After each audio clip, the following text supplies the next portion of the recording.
Acredite, estou aqui ao teu lado e vou te ouvir. Venho consolar teu coração. Fale-me do teu sofrer, busque a mim, basta querer. Posso restaurar a tua vida. Aleluia,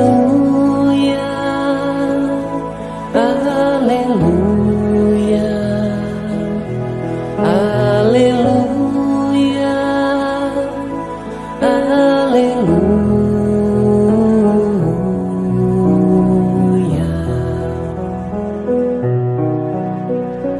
Homens fracos, creio em mim, toda dor há de ter fim. Sou de Deus e trago a luz ao mundo. Todo pranto há de secar, a esperança vai brotar. Sinta minha presença em tua vida. Aleluia, aleluia, aleluia, aleluia.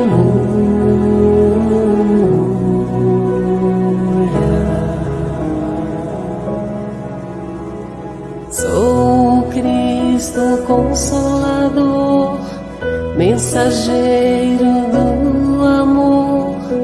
Junto a mim encontrarás abrigo. Nas tormentas e na dor, não desistas, lá estou. Trago a esperança, sou amor. Aleluia, aleluia, aleluia, aleluia.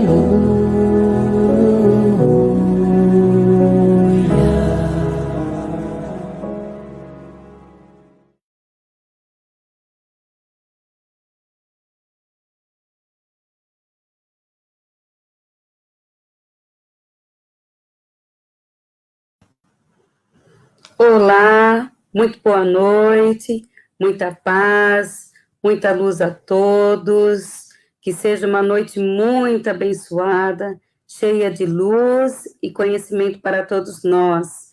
Lindíssima música da nossa querida Elizabeth Lacerda, estamos sempre aqui agradecendo a ela pela sua generosidade de nos conceder essa letra maravilhosa para que a gente pudesse acalmar um pouco o nosso espírito através dessa melodia tão bela que ela nos proporcionou.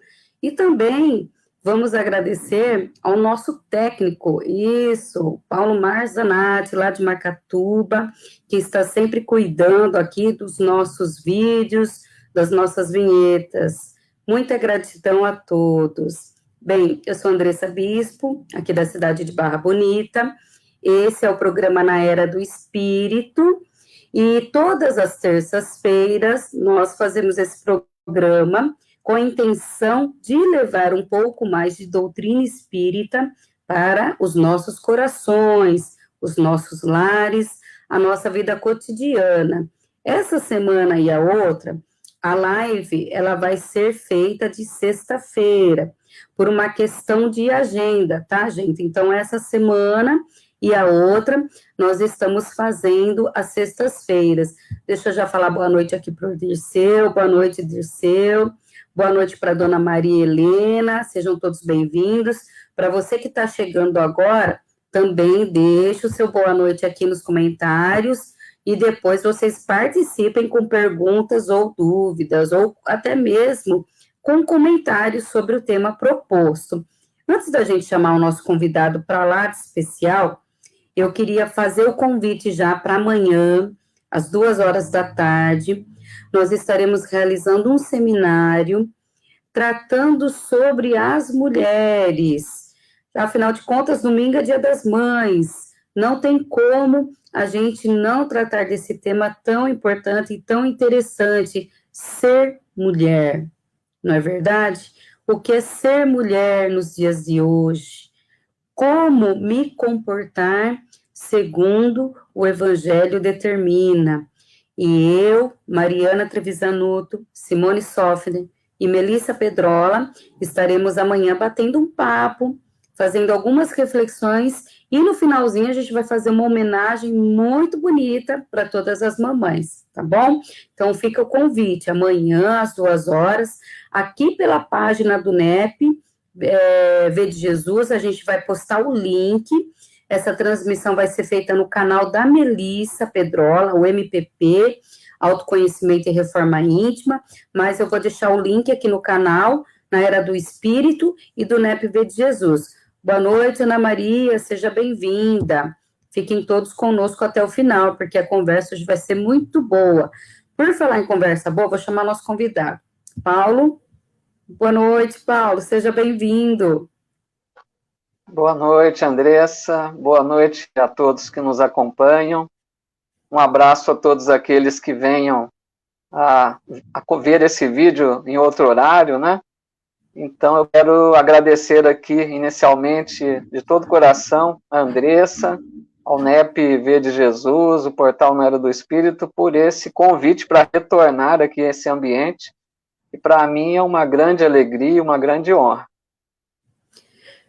Paulo, eu que agradeço, você está sempre com agenda para vir aqui, você já é de casa, com certeza, já é nosso sócio aqui do programa Na Era do Espírito, e eu gostei muito do tema que o Paulo propôs hoje para a gente, porque não é simplesmente algo que nos é, assim, falado de maneira corriqueira. Mas o Paulo vai falar para a gente sobre a imortalidade da alma, e se a gente for parar para pensar, nós pouco pensamos na importância de descobrirmos esse potencial dado por Deus. Boa noite ao Sérgio, boa noite a Neuza, sejam bem-vindos. Vai deixando aí, pessoal, seu boa noite, tá? E depois, no final, vocês fazem pergunta para o Paulo, porque ele disse que hoje ele está assim, nossa, ele está completo, vocês podem ficar tranquilos, tá? O Paulo vai responder. Bem, Paulo, antes da gente começar, eu vou pedir para você fazer uma prece, para que a espiritualidade nos acompanhe, entre nos nossos lares, quem quiser colocar um copinho de água e tomar no final, e depois você já pode começar o nosso bate-papo, a sua introdução, tá bom? Tá legal. Então, convido a vocês, amigos, amigas que estão acompanhando, para que nós, todos juntos, elevemos o nosso pensamento ao Mestre Jesus, rogando a Ele a sua bênção, que nos ilumine, que nos abençoe neste momento a todos nós, para que nós sintamos a presença amiga dos companheiros espirituais, que estão ao lado de todos aqueles que buscam conhecer um pouco mais sobre a mensagem do Cristo.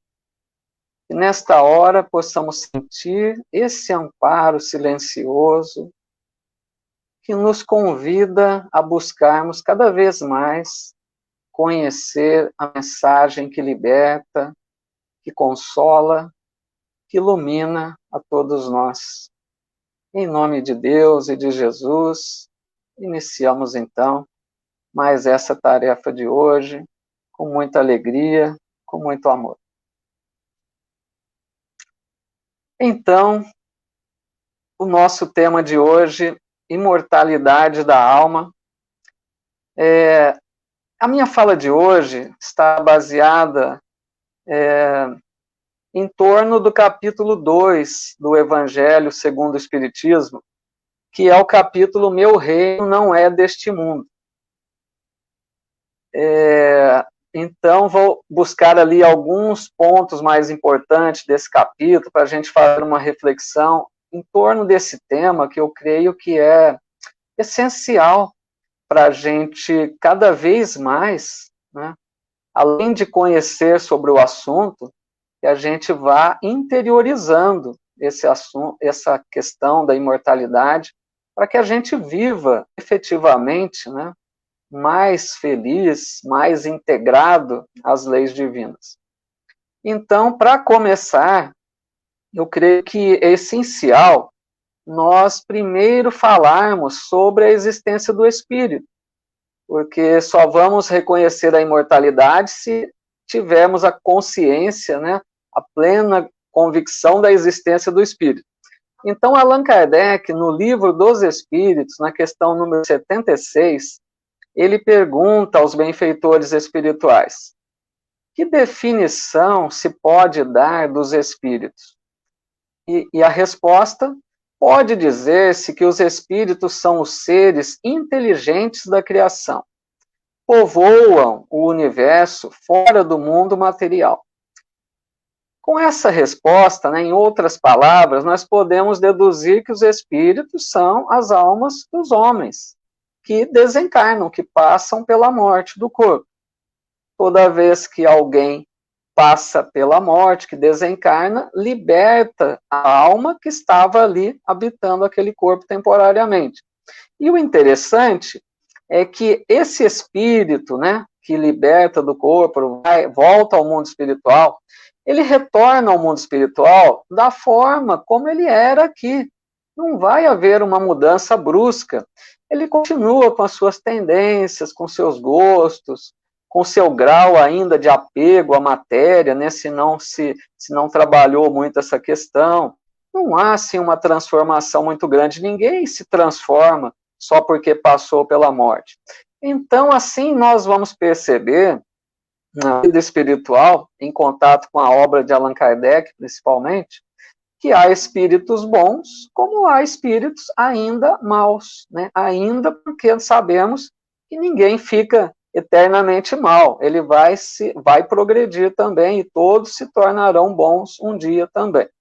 E a gente retorna, então, à vida espiritual, mais ou menos como somos aqui, sem grande diferença, mas com um detalhe, né? Nós que somos espíritos imortais, ao retornarmos à pátria espiritual, perceberemos que temos um potencial maior do que aquele que é apresentado aqui, enquanto estamos encarnados. Porque, na verdade, nós somos um espírito milenar, que vai acumulando experiência, que vai adquirindo conhecimentos, que vai somando virtudes, mas também imperfeições, né? Nós somos, então, no dizer de Divaldo Franco, o somatório de todas essas experiências vividas nas várias existências corporais. Então, nós perceberemos que temos uma capacidade, um potencial maior do que aquele que apresentamos aqui, porque muitas dessas faculdades, desse potencial, ficam, de certa forma, adormecidas, para que a gente possa trabalhar aqui com aquilo que é essencial em cada encarnação que nós chegamos ao planeta Terra. Bom, Allan Kardec, ele trabalhou bastante em suas obras. Se nós pegarmos lá o Evangelho, o Livro dos Espíritos, em todas elas, ele fala muito sobre a vida futura. Nós vamos ver bastante essa expressão vida futura, principalmente nesse capítulo 2 aí do Evangelho, né, que estou trabalhando essa fala em cima desse capítulo. A vida futura, né, o que seria? A vida que prossegue após a morte do corpo. Ele trabalha muito em cima dessa questão para deixar claro que a vida prossegue, e ele vem nos trazer detalhes de como essa vida prossegue após a morte. Então, no item 2 desse capítulo 2, Allan Kardec diz assim: por essas palavras, meu reino não é deste mundo, que Jesus proferiu, né? Jesus claramente se refere à vida futura, que ele apresenta em todas as circunstâncias como a meta que a humanidade irá ter e como devendo constituir objeto das maiores preocupações do homem na Terra. Todas as suas máximas se reportam a esse grande princípio. Vejam que comentário importante, interessante de Allan Kardec. Ele coloca que a questão da vida futura deveria ser uma meta nossa. Olha só que grau de importância. Ele fala, objeto das nossas maiores preocupações. Será que é? Será que nós consideramos dessa forma a vida futura? Nós temos essa visão, né, da vida futura? Será que nós estamos bem conscientes e vivendo, cientes de que estamos aqui de passagem? Estamos aqui com o intuito de evoluirmos? Não viemos aqui numa condição de lazer, de descanso, mas estamos aqui para evoluirmos, para desenvolvermos habilidades, virtudes, trabalharmos as nossas imperfeições, né? E um ponto que é muito importante, né, meus amigos, é que as nossas ações do hoje, né, a forma como nós vivemos hoje, refletem diretamente na nossa vida futura. Então, esse é o ponto muito importante, porque a hora que nós conscientizamos de que a forma como a gente vive hoje vai nos dar uma condição melhor ou pior ao adentrarmos a vida espiritual, então isso faz muita diferença, porque nós passaremos a refletir sobre isso, pensar se estamos vivendo realmente como espíritos imortais, ou se estamos vivendo ainda muito apegados à matéria, né? Nós precisamos estar fazendo essa reflexão algumas vezes, para que a gente não perca o foco da nossa existência. Nós temos que ter objetivos claros, traçados, para saber o que nós estamos buscando. Por isso que Jesus falou aquela frase tão importante para a gente não se esquecer, né? Ele diz, quem quiser salvar a sua vida, perdê-la-á. Mas quem perde a sua vida por amor a mim ou ao Evangelho, salvá-la-á. O que Jesus nos diz com essa frase? Ele está se referindo, no meu entender, que aquelas pessoas que ainda vivem intensamente apegadas à vida material, aquela pessoa que quer viver tudo que a vida pode oferecer de bom, de prazeres, né? A pessoa quer desfrutar de tudo que o mundo oferece, às vezes sem medir consequências, sem pensar se está deixando de olhar à sua volta, se está prejudicando o semelhante com aquilo, não percebe às vezes que está deixando o egoísmo tomar conta, porque só pensa no seu bem-estar, no seu lazer, aquela coisa descontrolada de viver intensamente essa vida passageira, né? Então, essa pessoa que assim procede, que é natural que aconteça, nós percebemos isso muito, porque a pessoa ainda não despertou para uma realidade maior. Então, se a pessoa vive muito presa, apegada à matéria, a todos os prazeres, e só exclusivamente para isso, aqui no dizer de Jesus, é essa pessoa que quer salvar a sua vida, quer ganhar a sua vida, mas perdê-la-á. Por que perdê-la-á? Porque essa pessoa, ao retornar à pátria espiritual, voltará em condições difíceis, porque ela viveu exclusivamente para si mesma, buscou apenas os prazeres da matéria, viveu intensamente para o corpo, então ela compromete o espírito, e não vai voltar em boas condições à pátria espiritual. Ao passo que aquele outro, que pode sacrificar até muito da sua vida, do seu lazer, do seu descanso, em favor do semelhante. Aquela pessoa que sacrifica um lazer para ajudar o outro, está sempre disposta a servir, vive mais voltada para o interesse do espírito, vive como um espírito imortal, auxiliando, fazendo o bem. Essa pessoa é aquela que Jesus diz, pode para o mundo estar perdendo a sua vida, mas salvá-la-á, porque voltará com grande festa, com grande honra ao mundo espiritual. Porque é aquele que viveu como espírito, apesar de estar preso ao corpo físico. Não se deixou dominar pelo egoísmo, né, ferrenho, não se prendeu apenas aos prazeres materiais. Não quero dizer com isso que nós não possamos viver os prazeres que o mundo oferece. É natural que sim. Nós temos todos os direitos de desfrutarmos dos prazeres, das alegrias do mundo, da satisfação, né, para que vivamos de uma forma como qualquer pessoa, isso é normal. O grande problema é quando a gente exagera, quando a gente vive somente para isso e despreza, né, os interesses da alma. Então, Kardec diz que a vida futura é o eixo do ensino do Cristo. Olha que interessante essa fala. A gente, quando para refletir sobre a missão sublime de Jesus aqui entre nós podemos perceber que, se nós analisarmos todo o trabalho realizado pelo Cristo, basicamente ele focou em dois grandes pontos. Basicamente, Jesus trabalhou a ideia da lei de amor, né? Que ele, em todos os seus ensinos, ele fala sobre o bem, sobre o amor, sobre a fraternidade, sobre a caridade, sobre o perdão das ofensas. Então, um primeiro foco é sobre o amor, a lei de amor. E o outro foco que ele deu, qual foi? Divulgar a chegada do reino de Deus, ou seja, a imortalidade da alma. Então, Jesus trabalhou muito em cima disso, para mostrar que somos espíritos imortais.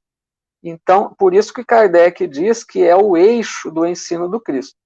Se não, né, como nós poderíamos entender as bem-aventuranças, como Jesus diz, por exemplo, bem-aventurados os aflitos, aqueles que choram, aqueles que sofrem, pois eles serão consolados. Como nós entenderíamos isso se algumas pessoas sofrem uma vida inteira? Tem pessoas que sofrem desde o nascimento até o desencarne. Onde que essa pessoa foi consolada? Se nós não tivermos essa visão da vida futura, de compreendermos que esse consolo vai acontecer depois, né? Por isso que Kardec diz que é o eixo do ensino do Cristo. Mas Jesus não deu àquele povo, né, uma luz completa sobre a imortalidade da alma.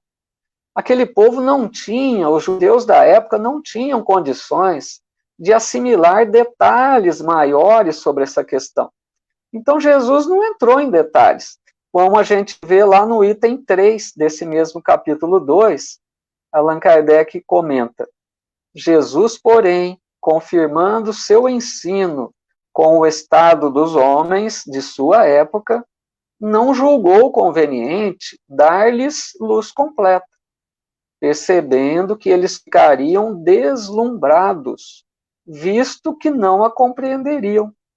Então Jesus, é fácil a gente perceber nos evangelhos, ele não falou, por exemplo, quando a gente compara com a doutrina espírita, ele não falou em colônias espirituais, ele não falou no processo de reencarnação, de desencarnação, ele não entrou nesses detalhes.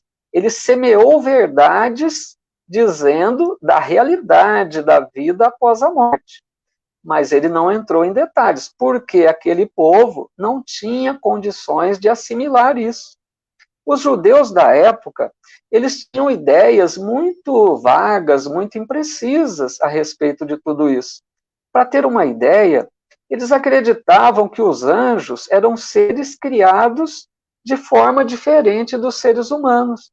eles achavam que Deus teria criado a espécie humana e os anjos, de uma forma privilegiada, para a gente ter uma ideia de quais eram os conceitos, né, a visão que eles tinham sobre a imortalidade. Uma outra coisa, eles esperavam as recompensas para, se fossem pessoas boas, né, agissem bem, eles achavam que Deus os recompensaria apenas com os bens materiais, dando uma colheita mais farta, dando a vitória sobre os inimigos em algum combate. Então a visão deles é assim estreita, né? Não dava para Jesus semear algo maior, deixar mais detalhes sobre isso, que estaria reservado, né, à doutrina espírita, que o Cristo enviaria, como ele revela lá no Evangelho de João, que enviaria o Consolador prometido. Mas a gente percebe, então, que como Jesus semeou essa verdade da imortalidade, né, da vida futura, nós percebemos que irmãos de outras crenças, né, acreditam também na vida futura. Os irmãos católicos acreditam que a alma prossegue depois da morte. Eles têm a ideia, né, do céu, do inferno, do purgatório, mas é uma crença de que existe essa vida futura. Os irmãos protestantes ou evangélicos, né, também acreditam. Eles entendem que a alma vai ficar adormecida esperando o momento do julgamento final, do juízo final, mas é também uma crença na vida futura, né? Agora, com a doutrina espírita, a gente percebe comprovações bastante consistentes sobre a vida futura. A doutrina espírita não vem apenas especular, imaginar o que acontece, ela vem nos dar provas concretas da vida futura. E Allan Kardec chama de testemunhas oculares. Olha que interessante, lá no item 3, né, desse mesmo capítulo, Allan Kardec coloca assim: com o Espiritismo, a vida futura deixa de ser simples artigo de fé, mera hipótese. Torna-se uma realidade material, que os fatos demonstram, porquanto são testemunhas oculares, os que a descrevem nas suas fases todas e em todas as suas peripécias. Então, aqui nós estamos percebendo que quem seriam essas testemunhas oculares? São os próprios espíritos, que vêm para nos dizer como que eles chegaram à vida espiritual. As comunicações mediúnicas, né, que aconteceram e acontecem, e aí depois de Allan Kardec com a doutrina espírita, de uma forma coerente, de uma forma disciplinada, né? Então Allan Kardec tinha o cuidado de coletar informações de vários lugares, de outros países, médios diferentes que não se falavam. Então percebiam que eles falavam a mesma coisa, comprovando essa realidade. Nós vemos lá no livro O Céu e o Inferno, muitos depoimentos que Allan Kardec coloca de espíritos em boas condições, em más condições, mostrando uma perfeita correlação entre a forma como eles viveram a vida e como eles chegaram à pátria espiritual, mostrando que existe uma perfeita justiça que dá realmente a cada um segundo suas obras. Quando nos lembramos, por exemplo, das cartas consoladoras de Chico, né? Aquelas cartas que vinham os filhos falar com os pais, dizendo que continuavam vivos, e essas cartas continuam até hoje. Cito aqui o Chico como uma grande referência, né? O maior exemplo da mediunidade, mas muitos outros trabalham até hoje com essas cartas consoladoras. E esses familiares, né, não só filhos, voltavam e davam detalhes que somente aqueles parentes conheciam. Falavam de coisas que o médium não poderia saber. Como que ele iria colocar isso se não fosse o próprio comunicante que estivesse passando aquela mensagem? Então nós percebemos em alguns livros, em depoimentos, que muitos pais que eram até céticos, né, não acreditavam em nada, passaram a acreditar a partir daí, porque era comunicação muito verdadeira, muito coerente, mostrando fatos que só eles sabiam. Não tinham como não acreditar em tudo aquilo que era colocado. Deixa eu ver meu tempo aqui, se não passo muito, para a Andressa não ficar brava comigo. Mas vamos lá, dá um tempinho ainda, né? Então, Allan Kardec, ele coloca aqui também qual a consequência de se crer na existência da vida futura. Essa vida pode modificar a nossa vida, né? A forma como nós vivemos. Quando a gente acredita na vida futura, nós passamos a rever comportamentos do hoje, mudamos posturas, porque sabemos que pode acarretar situação boa ou não, dependendo de como agimos, né? Então aí nós precisamos estar bem cientes, sempre revendo nossa postura, como estamos agindo, se estamos vivendo realmente como um espírito imortal, né? Ou se estamos vivendo ainda muito apegados à matéria, muito vivendo apenas para os interesses do corpo, né? Quero trazer aqui também uma mensagem que Emmanuel coloca no livro Palavras de Vida Eterna. Quero comentar um pouquinho sobre ela, porque é uma mensagem belíssima que ele faz um alerta muito importante para a gente.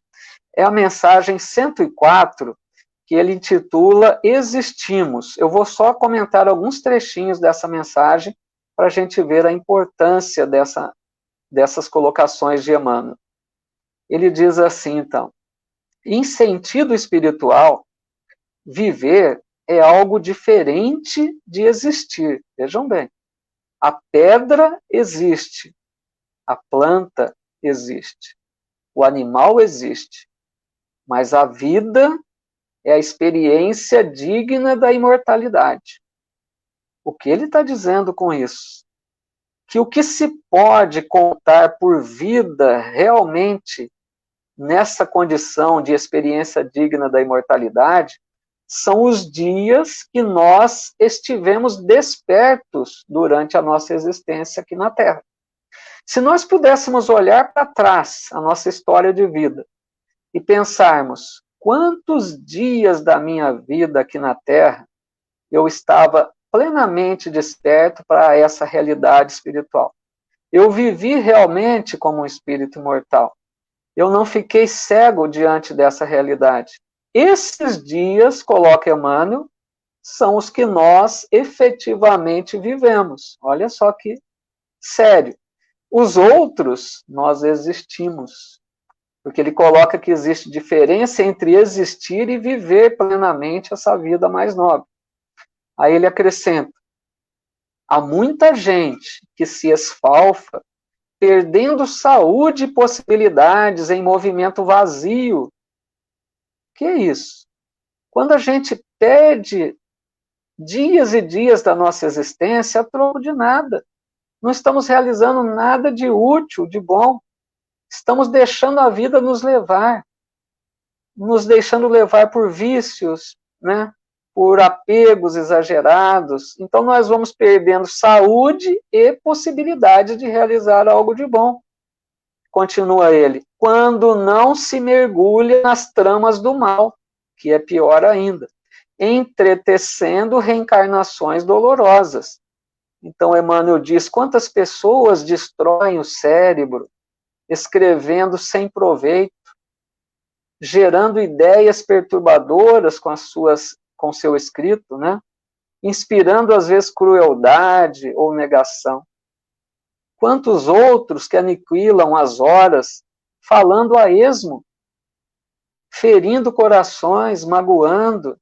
Tudo isso, além de um desperdício das horas, muitas vezes é um comprometimento sério e vai, como ele diz, né, trazer reencarnações dolorosas, a consequência da nossa negligência com as horas benditas de cada dia que a vida nos reserva. Então ele termina, eu coloco aqui mais uma observação de Emmanuel, ele diz: observa assim o que fazes. O berço confere a existência, mas a vida é obra nossa. Olha que sério. O que estamos fazendo da nossa vida?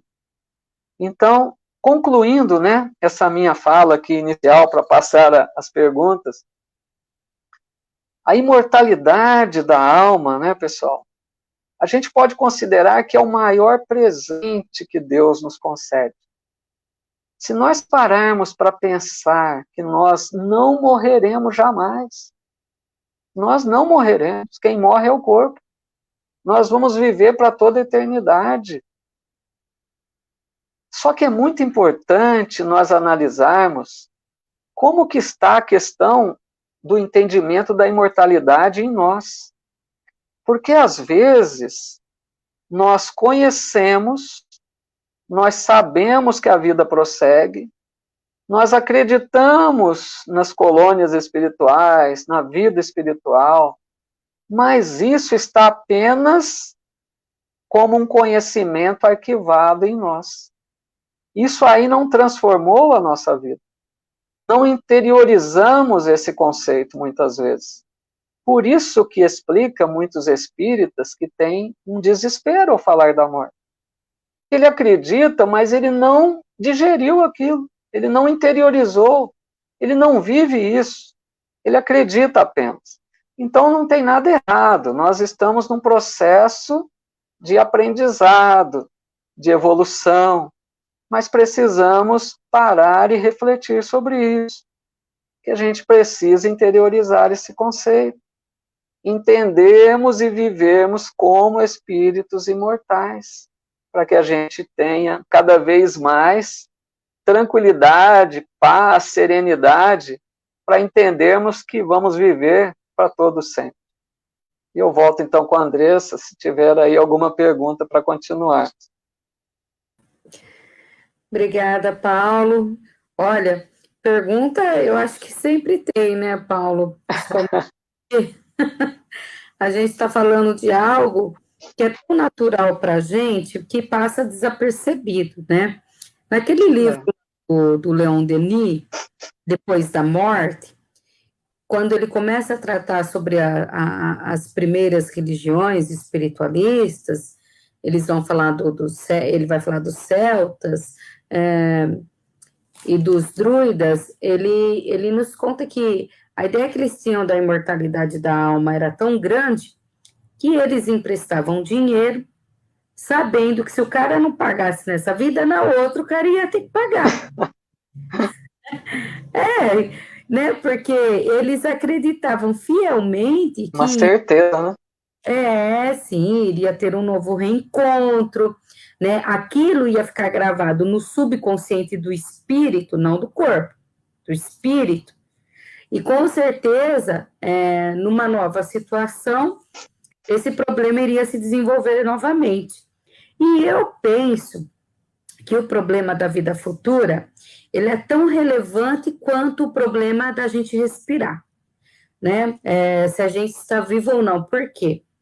É igual você falou aí no começo, né? Até tem um tema de Kardec nesse capítulo que você tratou, que é o ponto de vista, que você passou por ele também, onde ele fala que o homem, ele se comporta aqui em cima da Terra, a maneira como ele se comporta depende do ponto de vista que ele tem do futuro ou não. Se tem um futuro, ele se comporta de uma maneira. Se não tem futuro nenhum, morreu, acabou, ele vai simplesmente viver a vida aqui presente. Mas eu vou aqui para os comentários aqui, tem 2 comentários aqui, deixa eu achar aqui. Boa noite para o pessoal que está chegando agora. O Jesus Sevilha, Falcão lá de Garça, está sempre ligadinho aqui com a gente. A Rosa, a Cirley, o Celso. O Celso fez um comentário. Eu não sei, Celso, se é um comentário ou uma pergunta. Você posta aí para a gente. Mas ele escreveu assim, ó, Paulo. A gente morre, tem que ir embora. Não pode ficar aqui na Terra. Não é verdade. Não sei se ele está afirmando ou se ele está perguntando. O que você acha? A gente morre, tem que ir embora, não pode ficar aqui na Terra. Pode ser, né, que ele esteja colocando sobre a questão daqueles espíritos que desencarnam e querem continuar aqui, né? Não sei, pode ser essa colocação, porque tem espíritos que desencarnam e se sentem, vamos dizer, presos ao núcleo familiar, sentem apegados aos seus bens, várias hipóteses, né? Então, tem espíritos que não querem seguir o caminho natural, que seria avançar para uma colônia espiritual, né, dar prosseguimento à sua preparação para uma reencarnação futura. Então, pode ser, ele pode confirmar depois, que ele esteja se referindo a essa questão, que se for, isso acontece, porque nós sabemos que vamos desencarnar em situações muito diferentes. Quem viveu muito apegado à matéria, né, por isso a questão toda de que se repete sempre para trabalhar a questão do desapego, né, dos bens materiais, e até da família, a gente não pode se apegar exageradamente, porque tem pessoas que não conseguem deixar o núcleo, se sentem, e quantos também desencarnam e nem sabem que desencarnaram, tem toda essa questão. Tem muitos espíritos que desencarnam, olham para si mesmo, veem o corpo idêntico, que é o corpo espiritual, né, o perispírito, analisam que estão pensando da mesma forma, então eles se sentem vivos ainda, só meio confusos, né, por não entender o que está acontecendo, mas ficam ali tentando viver ainda junto ao núcleo familiar, que pode acontecer, né?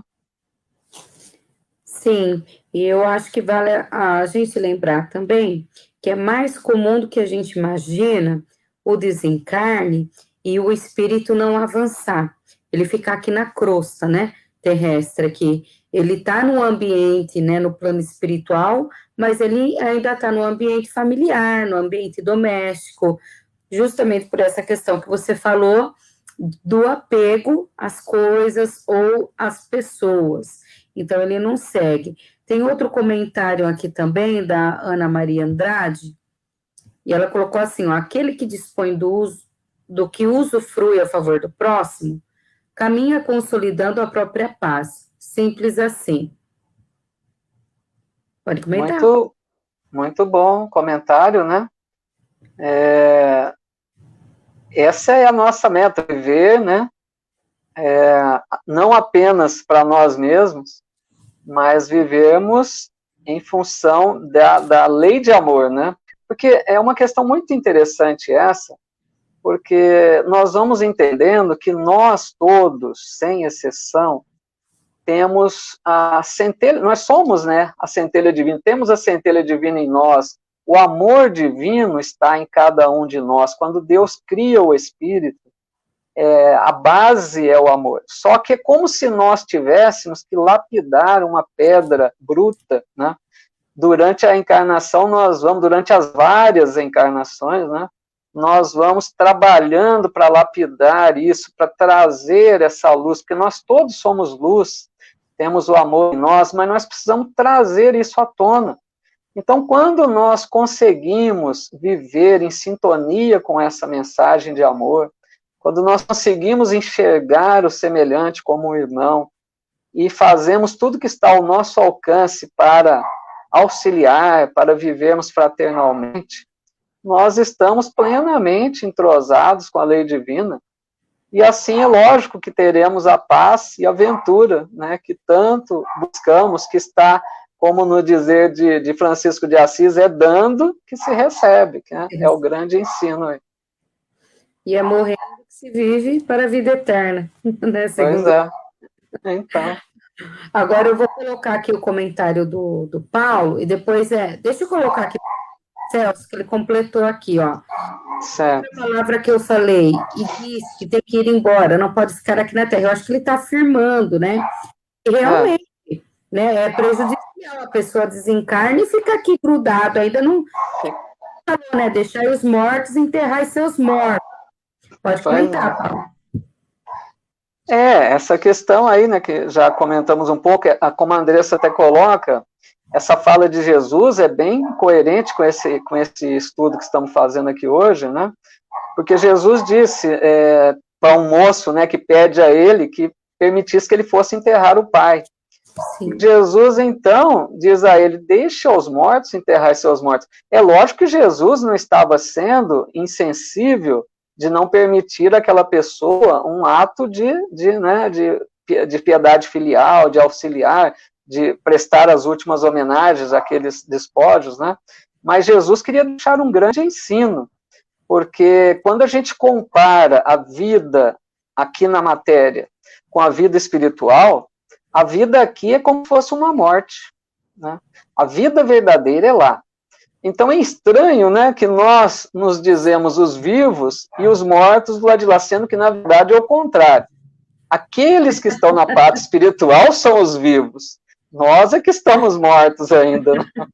Então é muito importante a gente estar bem consciente disso. Quando a gente vai despertando para essa realidade, nós percebemos que muitas vezes estamos dormindo aqui. Não estamos despertos ainda para a matéria. Por isso que acontece isso que o Celso comentou, né?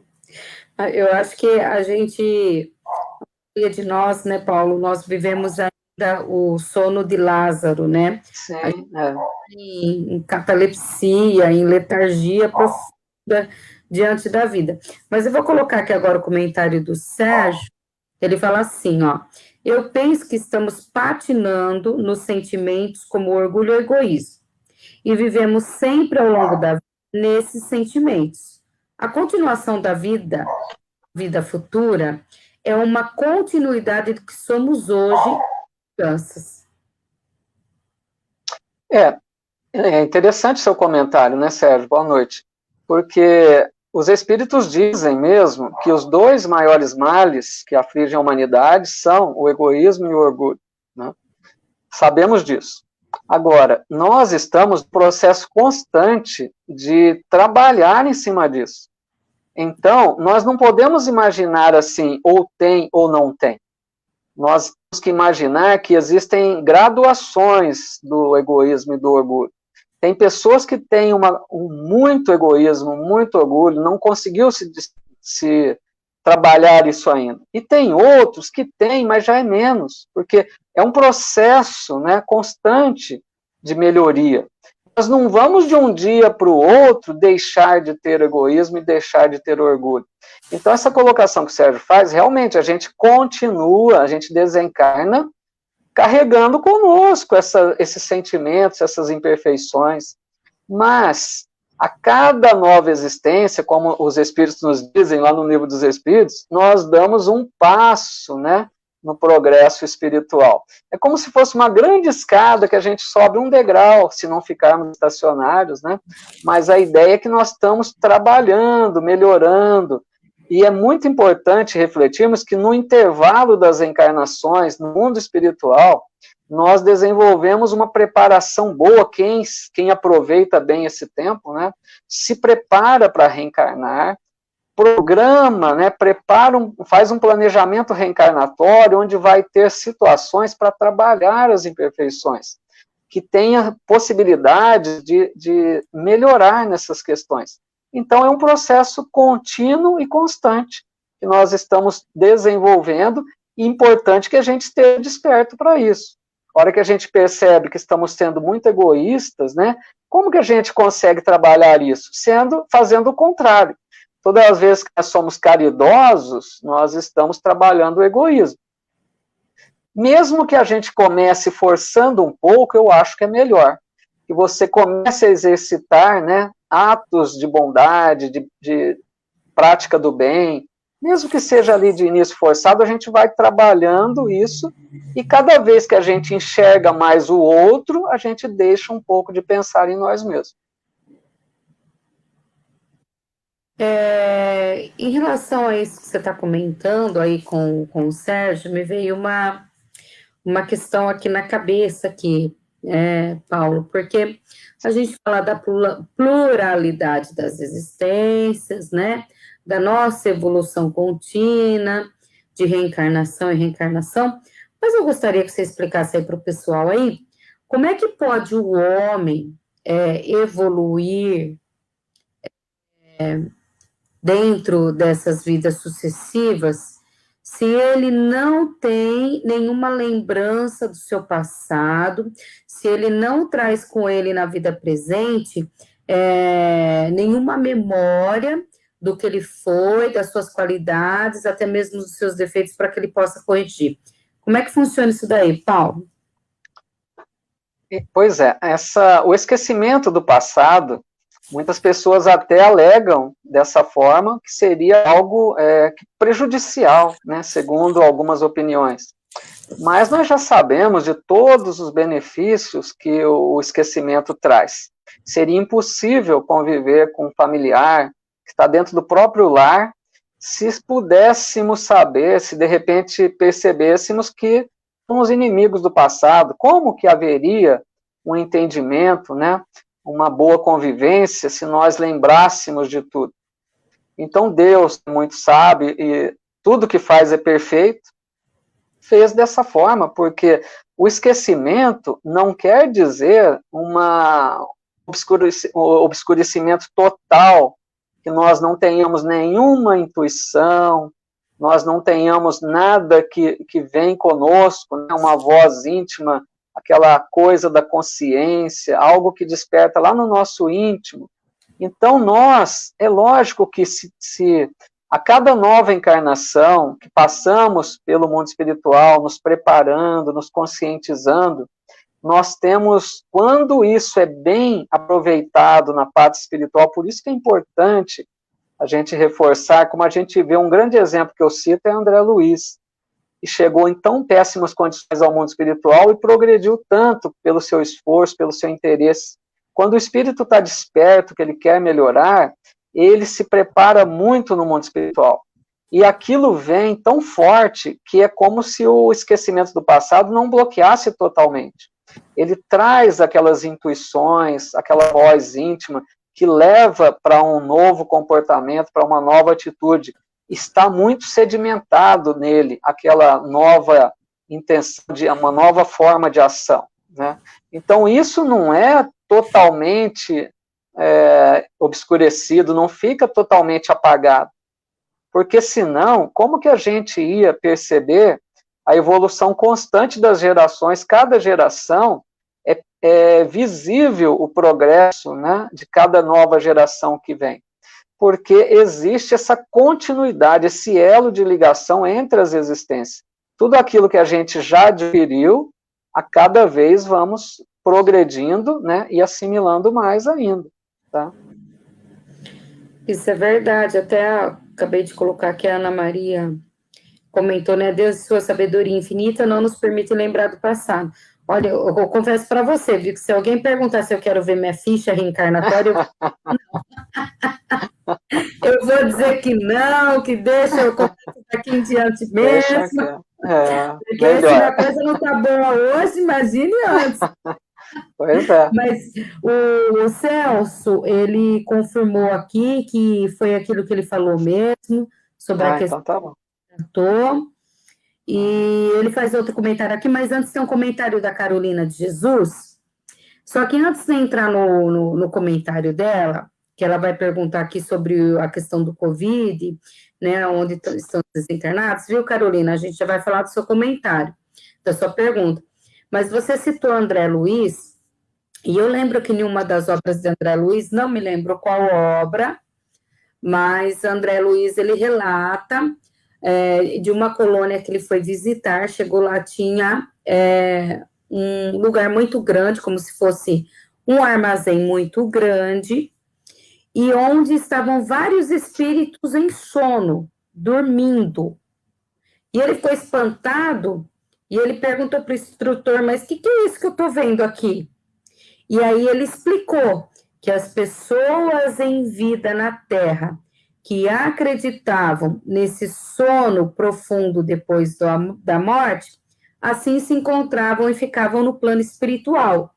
Aí eles precisavam fazer o quê para despertar essa pessoa quando a pessoa estava, né, pronta, né? Eles viviam em prece, em oração, e quando a pessoa estava pronta, a pessoa despertava lá no plano espiritual antes de reencarnar. Mas a minha pergunta, Paulo, é o seguinte: para esses espíritos que não acreditavam na vida futura aqui na Terra, nem em cidade, em plano espiritual, nada disso, e chega lá e está nessa situação, né? Está dormindo.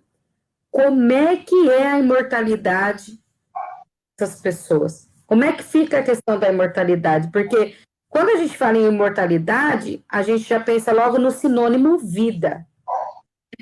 Vida, vitalidade, vou ter uma vida contínua de despertamento, né?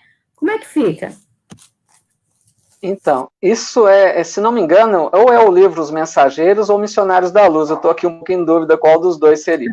Mas essa questão é bastante interessante, que a gente percebe a perfeita justiça divina, isso que me deixa, assim, encantado de perceber na doutrina espírita, né? Principalmente a gente vê lá muito isso no livro Céu e Inferno, como que existe uma perfeita correlação entre a forma que se viveu e a forma que vai chegar à pátria espiritual. Porque aquela pessoa que acredita que depois da morte não tem nada, o materialista que não acredita em nada após a morte, só a matéria, para ele só existe a matéria. Quando ele desencarna, ele não vai encontrar nada. Olha só que perfeita justiça e perfeita correlação que existe, né? Porque ele entra em sono profundo, muito provavelmente, que são esses que ficam adormecidos. Então eles vão dormir por longo período, porque ele não acreditou em nada. Então é como se ele não merecesse ver algo depois. A princípio, né? Não quer dizer que ele vai ficar assim. Mas eles e o pior é que eles não estão apenas adormecidos. Se estivesse apenas dormindo, estava bom. Eles sofrem com pesadelos cruéis, né? Porque um sono poderia ser até gostoso, né? Mas, infelizmente, esses irmãos sofrem com pesadelos cruéis, né? A gente percebe lá na narrativa de André Luiz que os trabalhadores lá da colônia espiritual vão todos os dias aplicar passe naqueles que têm condições, oferecer ali o medicamento possível, né, a prece, e eles mostram como que é lento o despertar. Ele diz que demora, às vezes, meses, né, anos para que aconteça isso. Então a gente percebe essa justiça divina, tudo muito de acordo com a forma como a gente viveu. Isso é que é o maravilhoso, né, que é tudo muito perfeito. Para você ver o quanto a gente dá trabalho em todo lugar. Seja na terra, seja no plano espiritual, os tarefeiros do bem têm que se desdobrar para consertar a nossa mente ainda doente, a nossa mente ainda enferma, por não crer nas revelações divinas, né? Essa que é a verdade.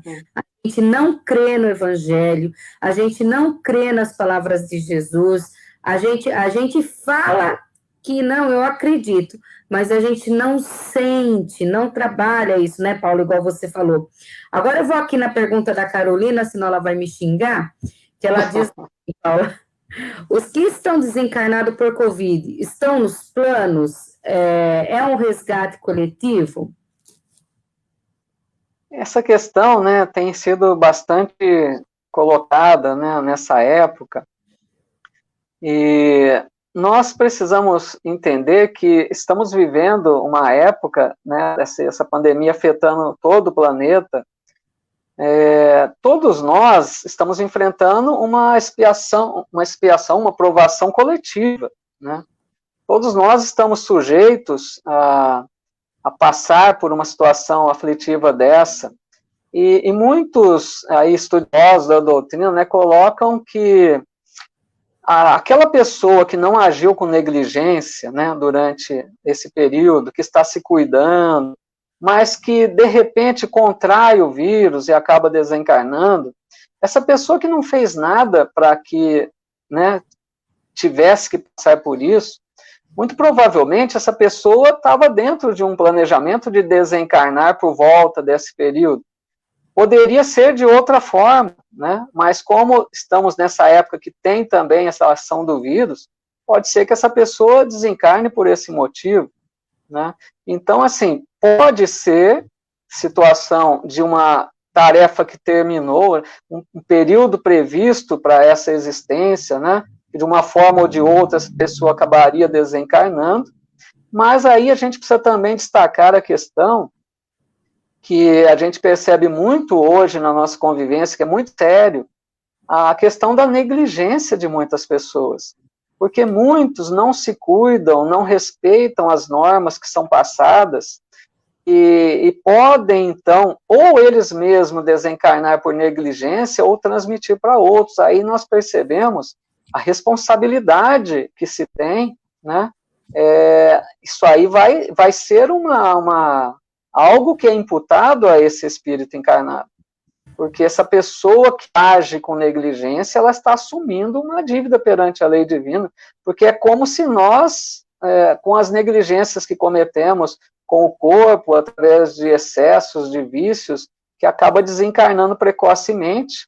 Lembra que André Luiz foi até chamado de suicida involuntário, consciente, porque ele, de certa forma, abreviou a vida. Então, existe tudo isso. Pode ser um período já que está próximo do desencarne, mas também pode haver a negligência, né? Só lembrando, né, Paulo, que todos os que desencarnam estão no plano espiritual. Sim. Você não está no plano, né? Se você não está no plano físico, você está no plano espiritual. E que ela perguntou, né? Estão principalmente acolhidos, né? Porque a espiritualidade, nós sabemos aí por Divaldo, por outros, né?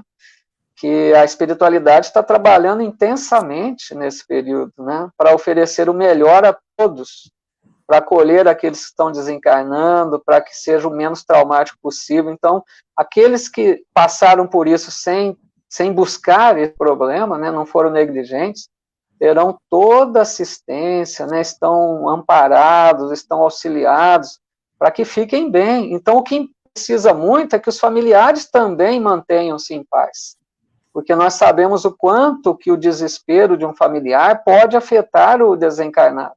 Às vezes, lá no mundo espiritual, ele tem todo o acolhimento, mas ele se perturba com um desespero, né, de um familiar que não se conforma com a separação, com o que aconteceu.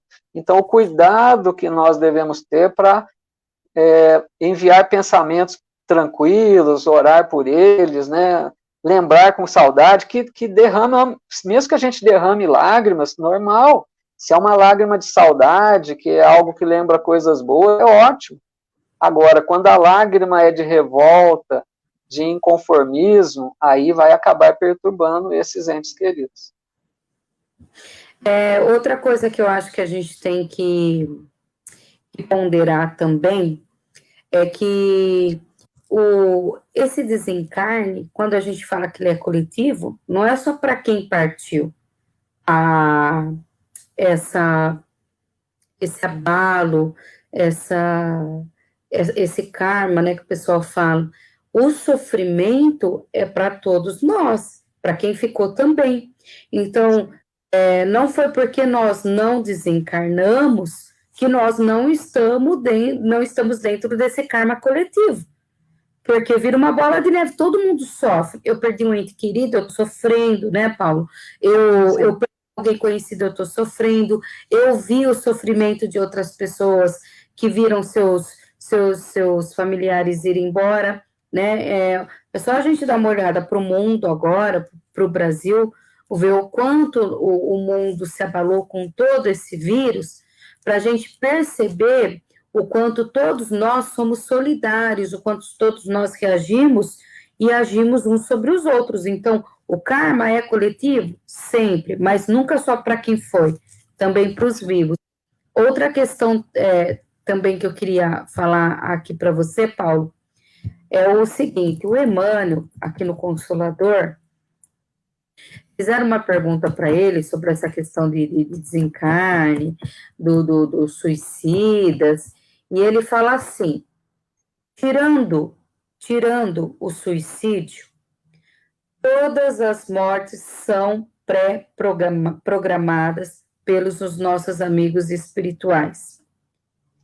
Então, a gente tem que acreditar no quê? Que existe sim, né, uma determinação divina para cada um de nós, que a gente pode não ir agora, mas a morte vai chegar para nós em algum momento, pode ser numa outra pandemia, pode ser numa outra situação, mas se a gente não cometer o suicídio, essa morte já está pré-agendada.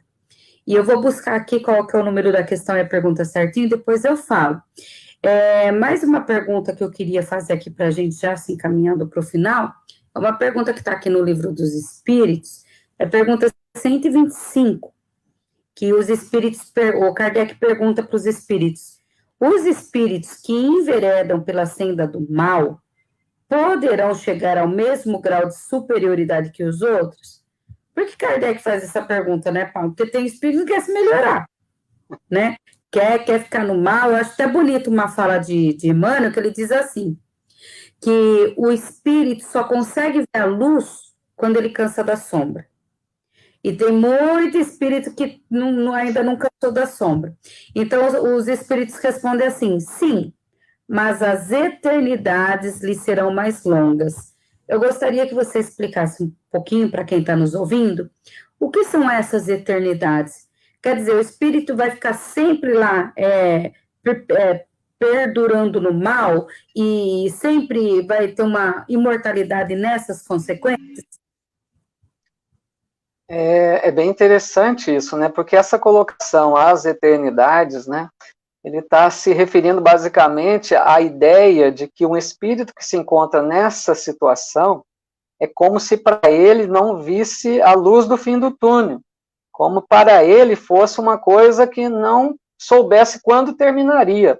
É algo que parece que não teria fim, né?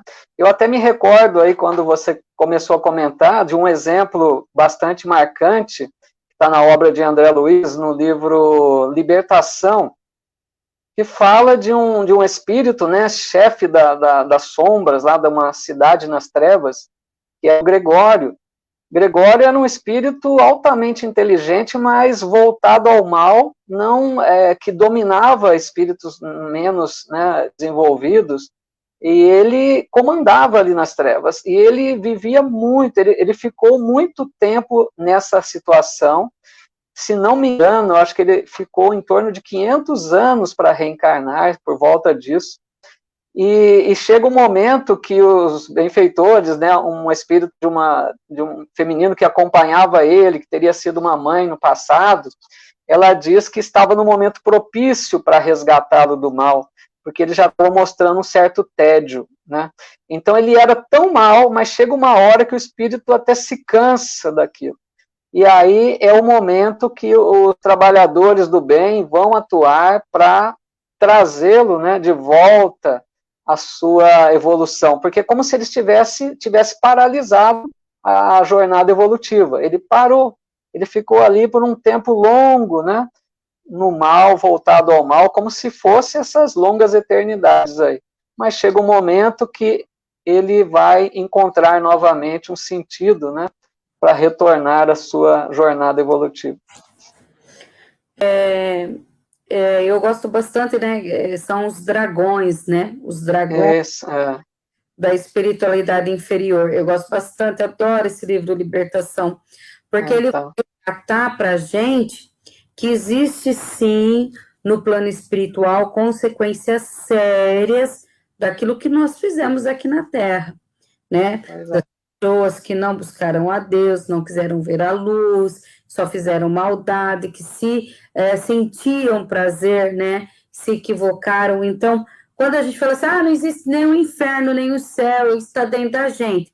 Com certeza, está dentro da gente, a gente leva para o plano espiritual e chega lá, tem outras mentes com um lugarzinho reservado lá para você, lá, com que você está sintonizando. Então, eu gosto bastante desse livro. Agora eu vou colocar aqui, Paulo, um comentário do Sérgio sobre a questão da morte coletiva, que ele fala assim, né, a opinião dele, a morte coletiva não representa a igualdade dos espíritos do desencarne. Como se diz, cada caso é um caso. Muito boa colocação do Sérgio, realmente, né? Porque não quer dizer que se um grande grupo de pessoas desencarna no mesmo momento, todos terão o mesmo tipo de morte, justamente, né? Nós vemos isso em várias obras espíritas, de, por exemplo, um acidente, um avião que cai, André Luiz cita, tem uma de suas obras, né? Vão socorrer ali os que desencarnaram naquela queda do avião, mas cada um está num nível. Tem uns que estão despertos, outros não, outros, pelas suas mentes perturbadas, já são atraídos para a região de dor, outros já estão despertos, outros mais ou menos. Então, cada caso é um caso mesmo, como o Sérgio colocou, né? Porque cada morte, cada um tem um tipo, depende de como viveu, esse que é o interessante. Não importa a forma da morte, importa o tipo de vida que a pessoa teve. Então, mesmo que vários desencarnem junto numa época, cada um vai ter a sua experiência. Lembrando sempre a bela colocação de Jesus, a cada um segundo suas obras, né? Sim, tem até aquele prefácio no livro do André Luiz, né, aquela introdução que ele começa, né, cada mente com suas, né, com as suas ondas, né, quer dizer, assim, nós, né, cada um de nós tem um universo próprio, né, e aí que entra nessa questão que o Sérgio falou, o acreditar ou não na vida futura, a nossa relação com Deus, e também, como você colocou, como nós, né, nos comportamos diante da vida presente. Pergunta para o Paulo, deixa eu pôr aqui, Paulo. O filme do outro lado da vida é igual. Pergunta para o Paulo, o filme do outro lado da vida é igual. Eu não entendi muito bem, Celso. Não sei se o Paulo entendeu o que você quis dizer. Não consegui. De Acho que ele repente, quis dizer assim, pergunta para o Paulo se o filme do outro lado da vida é igual, acho que é o que a gente está falando. Eu não assisti, não sei que filme é esse, Celso. Ele está se referindo a um filme mesmo, né? Sim. Olha, para mim também, eu não consegui captar bem o pensamento, Andrés. Como assim? Qual o filme? Do outro lado da vida. O filme que chama Do Outro Lado da Vida? Isso. Você sabe então, eu não estou me lembrando desse filme, não. Então, não me lembro. Não lembra, viu? Vai dando spoiler aí pra gente, que a gente não lembra. Facilita aí, desenha aí, Celso. Eu não estou me lembrando bem desse filme. Enquanto o Celso formula ali o spoiler pra gente do filme, Paulo, eu queria agradecer você, agradecer aos internautas que estão nos assistindo, que contribuíram para que essa live aqui acontecesse, aos comentários, às dúvidas, agradecer a sua disponibilidade mais uma vez e pedir para que você, ele colocou aqui, o Sérgio colocou Ghost do outro lado da vida. O Ghost. Esse aí o Ghost eu me lembro. O Ghost sim, né? Acho que é. Mas a gente está falando, né, que o cara lá fica preso até ele resolver as pendências, para depois ele subir, né, porque relativamente, pelo que o filme conta, ele foi uma pessoa boa, né, que não foi uma pessoa que mereceu passar por estados mais, assim, sofrimentos maiores no plano espiritual. Então, é isso mesmo, Celso, o filme fala um pouco mesmo que a gente está falando. Então, tá bom. Paulo não, Celso, Paulo é você. Ô, Paulo, vamos fazer o seguinte, olha, vamos deixar suas palavras finais, o seu boa noite para o pessoal, e para a gente depois poder encerrar e voltar aqui numa nova oportunidade, tá bom? Tá, legal. Eu agradeço, então, muito a cada um de vocês que participou aí com a gente. Recebi aí muitos amigos que estudam conosco, né, o Livro dos Espíritos, tudo que realizamos às quintas-feiras. Um abraço a cada um, participação desses amigos. É muito importante essa participação, né, que dá essa interação, fica muito mais dinâmico, né? Então, eu quero desejar muita paz a todos. Gosto de lembrar sempre que, como estamos vivendo uma época muito difícil, né, nós tenhamos sempre o hábito aí de orar por nossos irmãos e a humanidade, vibrarmos pelas famílias que passam situações tão difíceis, né? A gente tenha sempre é uma forma de exercitar a caridade, né? Que a gente esteja nessa prática da oração, da vibração em favor de todos. Quero agradecer mais uma vez a você, Andressa, ao NEP Veia de Jesus, por essa oportunidade. Para mim sempre é uma alegria retornar. Quero desejar também um feliz Dia das Mães a todas, parabéns às mães que nos ensinam tanto com seu amor, né, que nós aprendemos muito com essas mães que são exemplos de amor aqui entre nós, a nossa gratidão. Então, meu muito obrigado a todos, desejo muita paz, fiquem com Deus. Que assim seja, graças a Deus, e a gente se vê amanhã no seminário, às 2h da tarde. A gente vai bater um papo sobre mulheres, né? A mulher no Evangelho, a mulher como mãe, Maria, mãe de Jesus, a sensibilidade da mulher, a alma da mulher. Então, não percam, amanhã, às 2h da tarde, eu vou postar o link aqui nas páginas e no canal para vocês acompanharem a gente.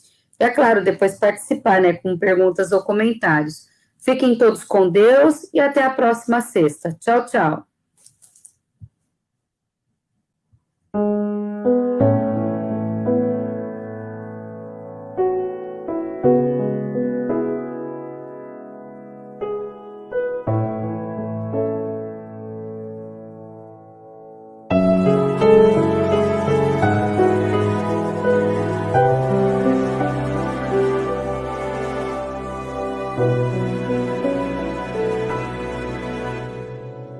Acredite, estou aqui ao teu lado e vou te ouvir.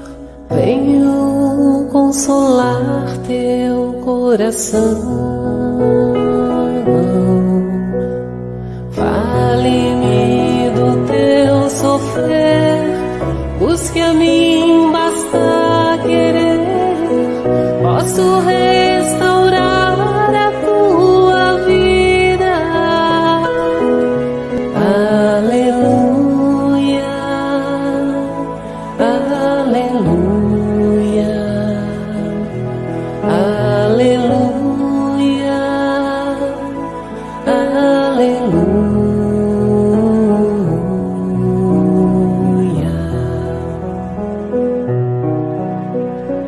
Homens fracos, creio em mim, toda dor há de ter fim.